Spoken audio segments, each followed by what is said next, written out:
સ્વાગત છે નવા વ્લોગમાં. તો ગાઈસ જોવો રાંધવાનું ચાલુ છે અને સેવડો બનાવવાનો છે.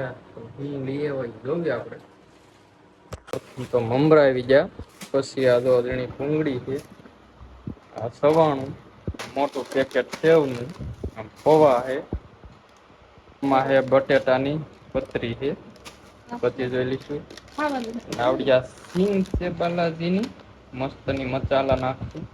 બધું ભેગું થઈને બનાવવાનો છે સેવડો અને પછી ભેળ બનાવીશું. પીળા પૌવા નાખી દીધા અને તળવાનું થઈ ગયું ચાલુ.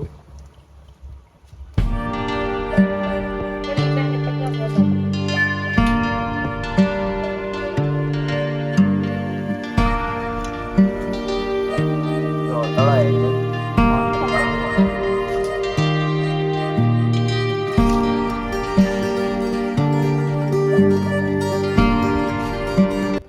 હાલો હવે વ્હાઈટ પીળા થઈ ગયા છે, ભૂંગળી નાખી છે.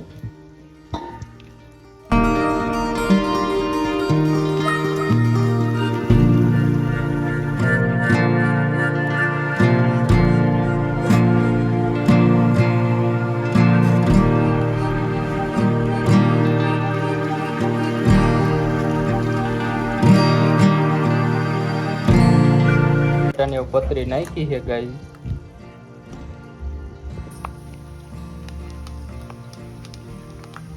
મસ્ત એક નંબર તળાવ મને ગયો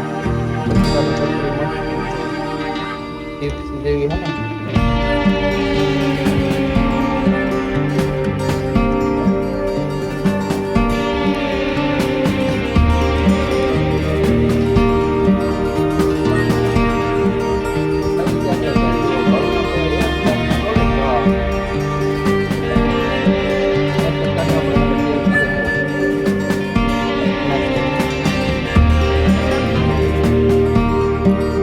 હવે દાણા નાખ દેવી તળવા.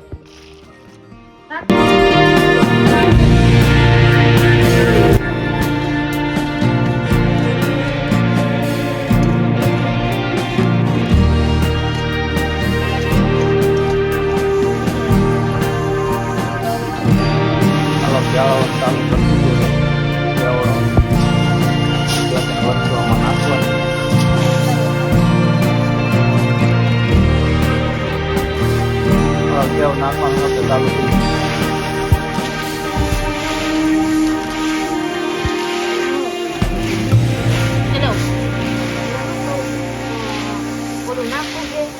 હાલો બધાના મમરા મહિના ભરાવા ભરાઈ ગયા. છોકરાને બોલાવી લીધા છે ખાવા.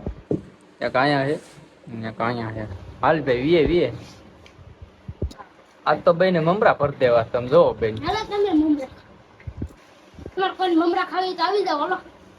શું થાય? હા હારે ભણો નોખા નોખા. આપણે હવે બનાવવાની છે ઝાલમુડી. અને ઝાલમુડી કેવી રીતના બને, ઝાલમુડીમાં હું આવે એ બતાવું તમને. તો જો પેલા ઝાલમુડીમાં ટમેટા લઈ લેવાના, પ્યાજ લઈ લેવાનું, મરચા, લીંબુ અને ધનિયા, કેરી નથી લેવાની, આ તો ખાલી એમનેમ છે. આ બધી વસ્તુ લઈ લેવાની છે. આપણે કટિંગ કરીશું ટમાટર ને. ઝાલમુડીમાં હું નાખવાનું ખબર? પછી બીજું સેવડો નાખવાનો છે. આ બધી વસ્તુ મિક્સ કરી બધું નાખવાનું છે. પછી આવી જજો ખાવા. ચાલો ટમાટર ને કટિંગ કરવી છે આપણે.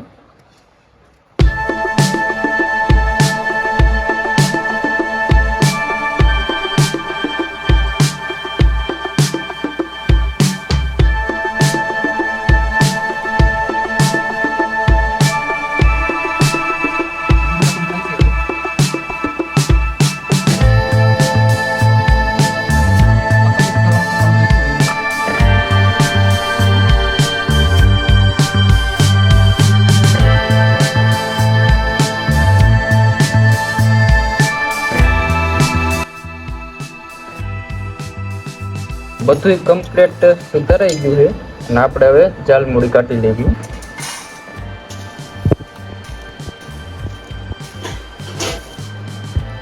કોથમરી આપણે નાખી દઈશું, ટમેટા માથે નાખી દઈશું. હવે ને હવે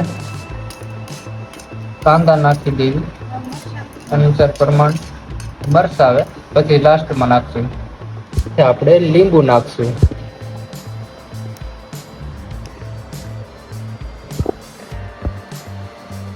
મિક્સ કરી નાખશું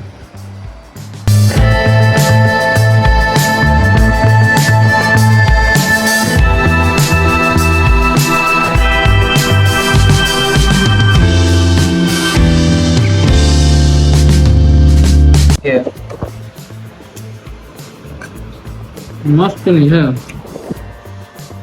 ઝાલમુરી બેની છે તમારે ખાવી તો આવી જાવ